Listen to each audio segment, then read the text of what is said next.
भारत हिंदू राष्ट्र बन के रहेगा। किसी के अंदर दम नहीं होगा हिंदू धर्म की बहन बेटियों को या किसी और धर्म की बहन बेटियों को कोई कुछ उल्टा बोल जाए। गाय माता है तो बाप कौन है? गाय माता है, बाप हमारे श्री राम है। आधी रात को कोर्ट खुलवा सकते हैं, आधी रात को संविधान में कुछ ऐड कर सकते हैं, कुछ मिटा सकते हैं, तो एक लाइन ऐड नहीं कर सकते कि भारत हिंदू राष्ट्र। इन्हें सब्सिडी भी चाहिए और ये बच्चे भी ज्यादा पैदा करेंगे, आबादी बढ़ा रहे हैं ताकि एक दिन भारत को इस्लामिक राष्ट्र बनाया जा सके। इन संगठनों का और भारतीय जनता पार्टी के कार्यकर्ताओं का ये दावा है कि अगर आज मुसलमानों को नहीं रोका गया, हिंदुओं को नहीं जगाया गया, तो भारत के लिए अगर हिंदुस्तान को हिंदू राष्ट्र नहीं बनाएंगे तो क्या इस्लामिक राष्ट्र बनाएंगे?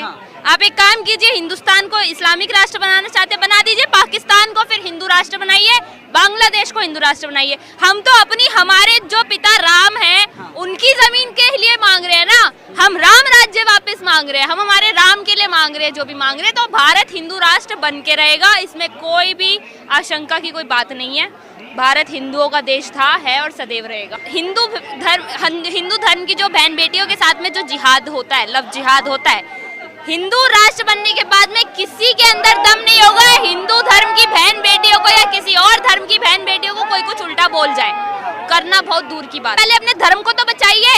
यहाँ धर्म का लोग इस तरह से मजाक बना रहे हैं, सनातन को उल्टा बोलते हैं, शिव राम और न जाने कितने भगवानों का मजाक उड़ाते हैं। कब तक बर्दाश्त करेंगे आप? रामचरितमानस का अपमान कब तक बर्दाश्त करेंगे?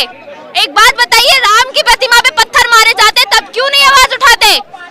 जब राम की झांकियां निकलती है, पत्थर फेंके जाते हैं, तलवारें निकलती है, तब क्यों नहीं आवाज उठाई जाती? सवाल इनका। अमेरिका इस्लाम का दुश्मन, चीन इस्लाम का दुश्मन, इजराइल इस्लाम का दुश्मन, भारत के अंदर हिंदूवादी संगठन इस्लाम और मुसलमान के दुश्मन, लेकिन फिर भी पूरे विश्व में इस्लाम और मुसलमान तेजी के साथ बढ़ रहे हैं। क्या ये भारत के लिए खतरे की घंटी है? जब भी आप हिंदूवादी संगठनों के कार्यकर्ता या एक राजनीतिक दल जिसे हम भारतीय जनता पार्टी कहते हैं, उनके कार्यकर्ता और नेताओं की पोस्ट सोशल मीडिया पर देखेंगे तो वो कुछ बातें हमेशा और समय समय पर करते रहे हैं। ये ऐसा झूठ है या ऐसा प्रोपोगेंडा है जो कि सोशल मीडिया पर बार बार आपकी आंखों के सामने से जरूर गुजरा होगा। इन संगठनों का और भारतीय जनता पार्टी के कार्यकर्ताओं का ये दावा है कि अगर आज मुसलमानों को नहीं रोका गया, हिंदुओं को नहीं जगाया गया, तो भारत के लिए ये खतरा है। जब इनसे आप तथ्यों के साथ बात करें कि भैया बताइए कि खतरा क्या है, तो इनका रटा रटाया सा ये कुछ जवाब आपके सामने ये हक देंगे। पहला जवाब होता है कि इनकी 4 बीवियां होती हैं, 40 बच्चे होते हैं, ये छोड़ देते हैं। पूरे देश के अंदर जो इनका जो भार है इनके परिवार का, तो सरकारों को और आपको और हम जैसे टैक्स पेयरों को झेलना पड़ता है। इन्हें सब्सिडी भी चाहिए और ये बच्चे भी ज्यादा पैदा करेंगे, आबादी बढ़ा रहे हैं ताकि एक दिन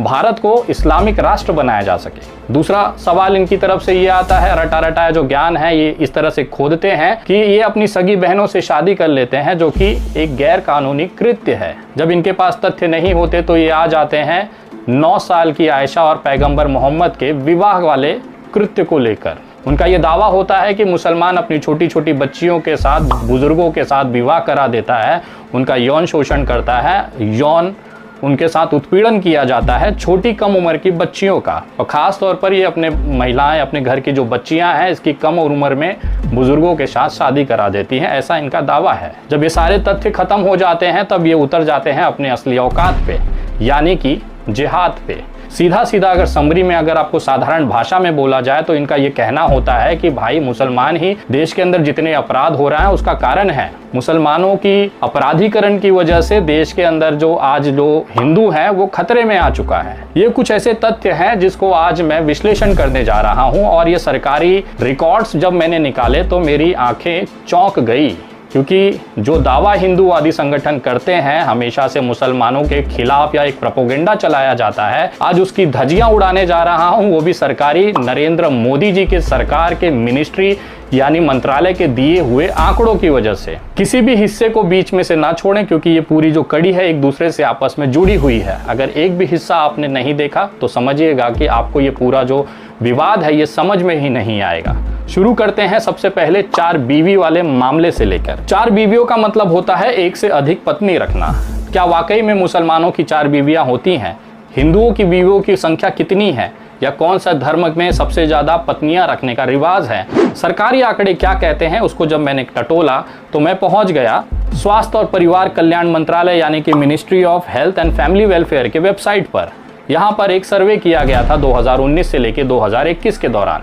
इसे कहते हैं सर्वेफाई। अगर आप भी चाहें तो इसकी वेबसाइट पर जाकर चेक कर सकते हैं। जब ये सर्वे के आंकड़े मैंने निकाले तो मैं अचंभित हो गया।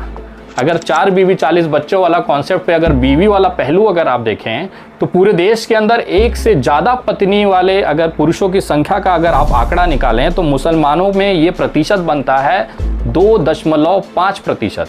लेकिन मैं चौंक गया कि मुसलमानों की एक से ज़्यादा पत्नी वाले कॉन्सेप्ट पर हिंदुओं भी चल रहे हैं, उसी राह पर हिंदू भी आगे बढ़ रहे हैं। हिंदुओं का ये जो आंकड़ा है जिसमें एक से ज़्यादा पत्नी वाले आंकड़े हैं, उनका जो प्रतिशत है हिंदू आबादी का, ऐसे पतियों की संख्या पूरे आबादी का 1.7% है। ये हिंदू आबादी का ये हिंदू परसेंटेज है जिनकी एक से ज़्यादा पत्नियां हैं। क्रिश्चियनों में भी ये आंकड़ा बहुत ही आश्चर्यचकित कर देता है। इनका जो आंकड़ा है वो है 2.1%, यानी कि 2.5% मुसलमान ऐसे हैं जिनकी एक से ज़्यादा पत्नियां हैं, 1.7% हिंदू हैं जिनकी एक से ज़्यादा पत्नियां हैं, और क्रिश्चियन में 2.1% ऐसे लोग हैं जिनकी एक से ज़्यादा पत्नियां हैं। ये आंकड़े जो हैं मोदी सरकार के मंत्रालय के ताज़ा आंकड़े हैं। अगर मुसलमान की आबादी को 25 करोड़ माना जाए और उसमें से 60% घटा दीजिए, 25 करोड़ कुल आबादी मुसलमानों की है, जिसमें से 7% 60% अगर आप महिलाओं और बच्चों को बगल कर दिया जाए तो ये आंकड़ा बनता है 15 करोड़ के आसपास। इस 15 करोड़ में अगर आप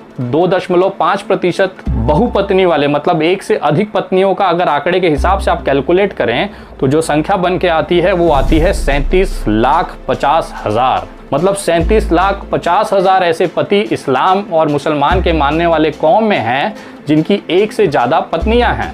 लेकिन अभी रुकिए, हिंदुओं की तो बात ही नहीं हुई है।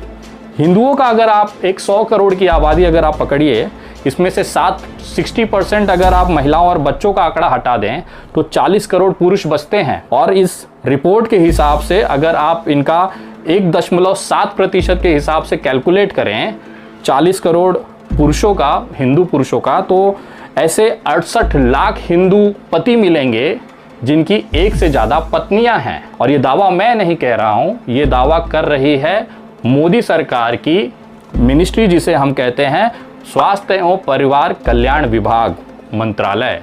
ये उस विभाग के आंकड़े हैं जहां पर ये कहा जा रहा है कि देश के अंदर 1.7% हिंदू पतियों के पास भी एक से ज़्यादा पत्नियां हैं। क्रिश्चियन में यह आबादी 2.1% के आसपास है। तो जो ये लोग हिंदूवादी संगठन दावा करते हैं कि भैया 4 बीवी और 40 बच्चे वाला कॉन्सेप्ट, उसमें से जो 4 बीवी वाला कॉन्सेप्ट है उसमें हिंदू भी पीछे नहीं है। देश में 68 लाख हिंदू पति ऐसे हैं जिनकी एक से ज्यादा पत्नियां हैं। और अगर मुसलमानों में यह आंकड़ा देखा जाए तो केवल 37,50,000 के आसपास ऐसे पति हैं जिनकी पत्नियां जो हैं एक से ज्यादा हैं। तो ये तो हो गया भैया 4 बीवी वाला हिसाब, जिसमें कि हिंदू पुरुष भी अपने मोर्चा थामे हुए हैं, कहीं से भी पीछे नहीं।